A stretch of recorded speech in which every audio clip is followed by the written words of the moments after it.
एक थाने में शिकायत करने के लिए एक लड़का आता है, लेकिन जैसे ही वो थाने के अंदर जा रहा था, रास्ते में उसे एक संतरी मिल जाती है।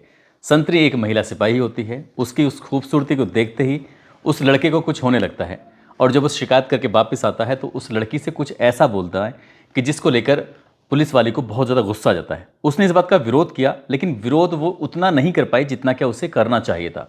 और इसी बात को देखते हुए उसने कहा कि अगर तुम चाहो तो मुझे गोली मार सकती हो, लेकिन मुझे तुमसे प्यार हो गया है।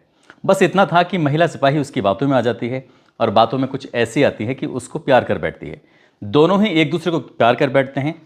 ये स्थिति तब पैदा होती है जब लड़का वो शादीशुदा होता है और एक बच्चे का बाप भी होता है।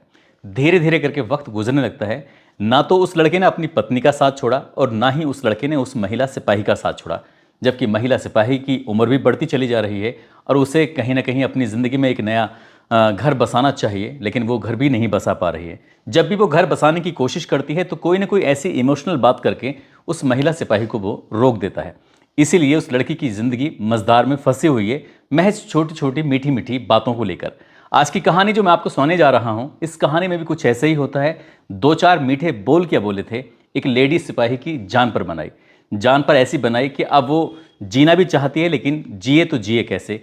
इस कहानी को सुनने के बाद न केवल बहुत सारी लड़कियों को एक संदेश मिलेगा, बल्कि एक तरह की बात यह भी है कि अगर कोई आपसे मीठी मीठी लिपड़ी चिपड़ी बातें भी करता है तो कम से कम तोल मोल के ये देखने की कोशिश करें कि ऐसा तो नहीं है आप किसी के भंवर जाल में या किसी दलदल में फंसते चले जा रहे हैं।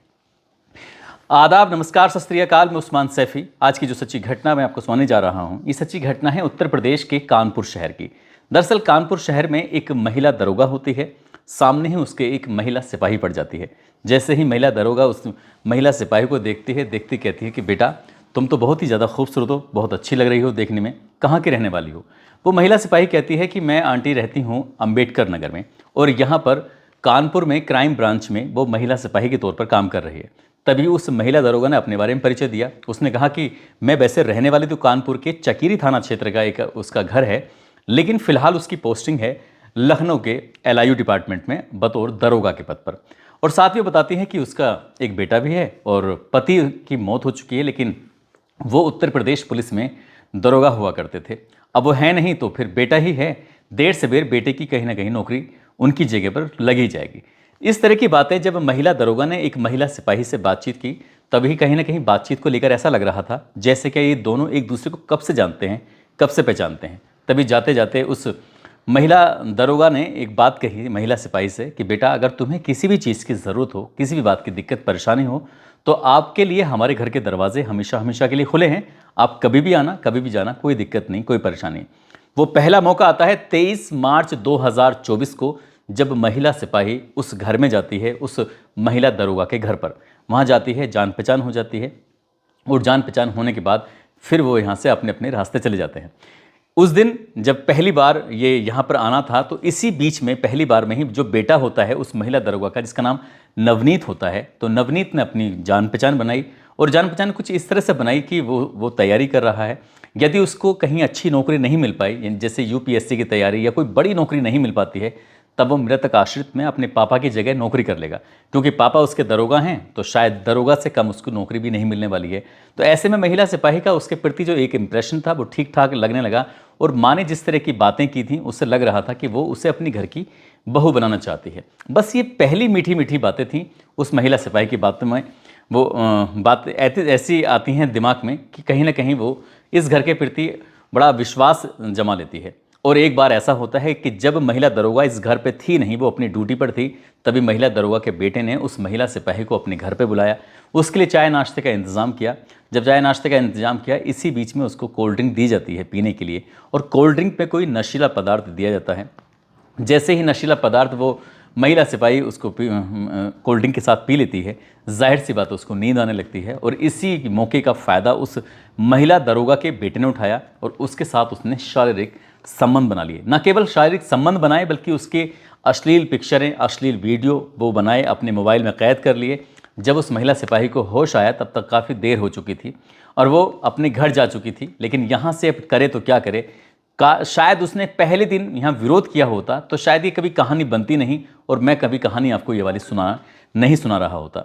अब यहाँ से महिला सिपाही चली जाती है और जाने के बाद फिर उसको दोबारा बुलाया जाता है, तीसरी बार बुलाया जाता है। अब कोई ना कोई बहाना होता था और बहाने के साथ साथ उसको किसी न किसी बात पर बुलाया जाता था और वो महिला दरोगा का जो बेटा होता है उस महिला सिपाही के साथ आए दिन शारीरिक संबंध बनाता था, उसके साथ वो गंदा और घिनौना कृत्य किया करता था और वो चाहते हुए भी कुछ कर ही नहीं पा रही थी। आखिरकार एक दिन ऐसा होता है कि वो लेडी कांस्टेबल गर्भवती हो जाती है। जो पहली बार गर्भवती होती है तो उसके बाद फिर उसको उसके अंदर कुछ अजीब तरह की बदलाव हो रहे थे। जब बदलाव हो रहे थे तो उसे लगा कि वो गर्भवती हो चुकी है।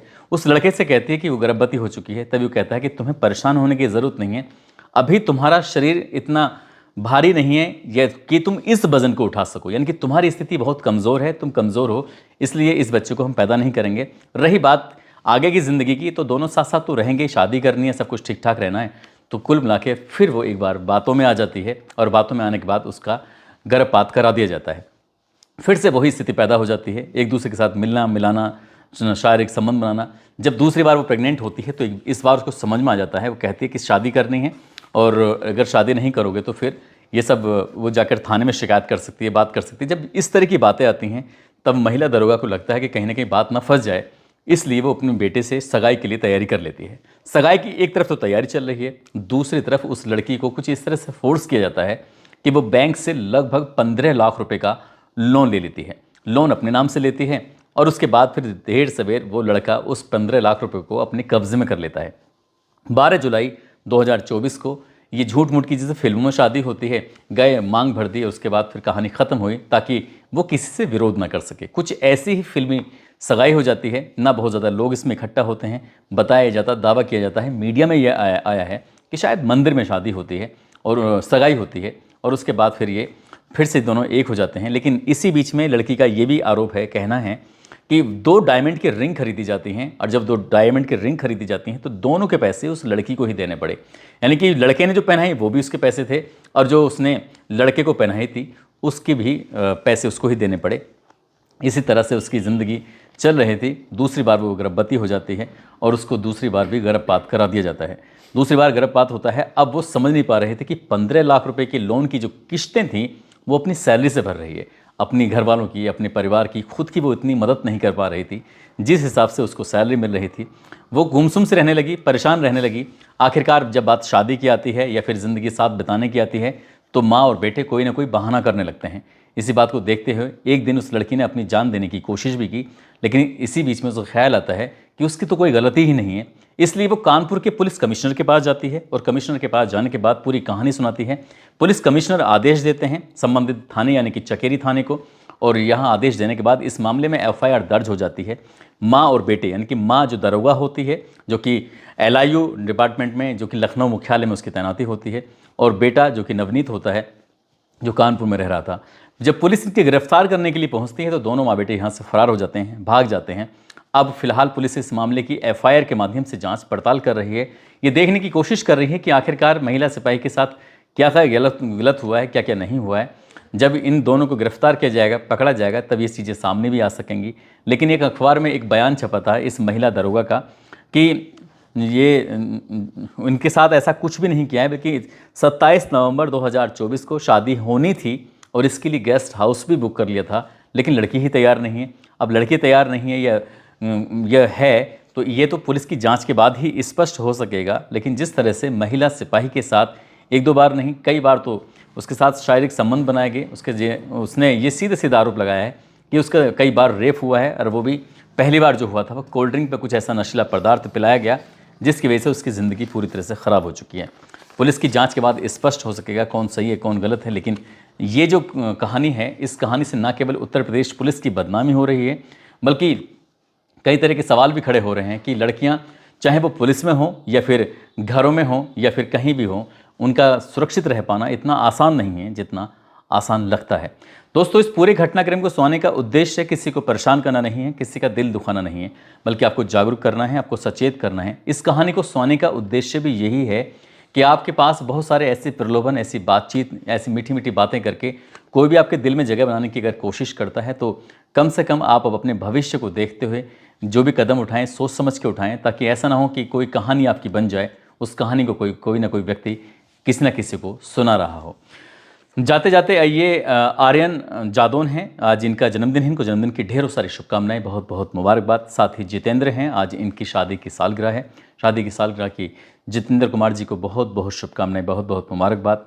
साथ ही कर्नाटक के रहने वाले बिठले राय माने हैं, चंद्रकला देवी हैं, रेखा शहाबुद्दीन खान अलवर से हैं, सुंदर लाल छतरपुर से युवराज कुमार, अमरोहा से गुलशेर आलम, समस्तपुर से डॉक्टर नूर आलम, पीलीभीत से राम बसंत मौर्य, लोनी से मोहम्मद अर्श खान, मैनपुरी से राज वर्मा, मथुरा से अनिल चौधरी, जयपुर से राजन, कानपुर से मोहम्मद सरफराज, हापुड़ से मोनू सागर, पानीपत से सुनीता, रमेश यदुवंशी छिंदवाड़ा से हैं। आप सब लोग अपना ख्याल रखें, सुरक्षित रहें। जय हिंद, जय भारत।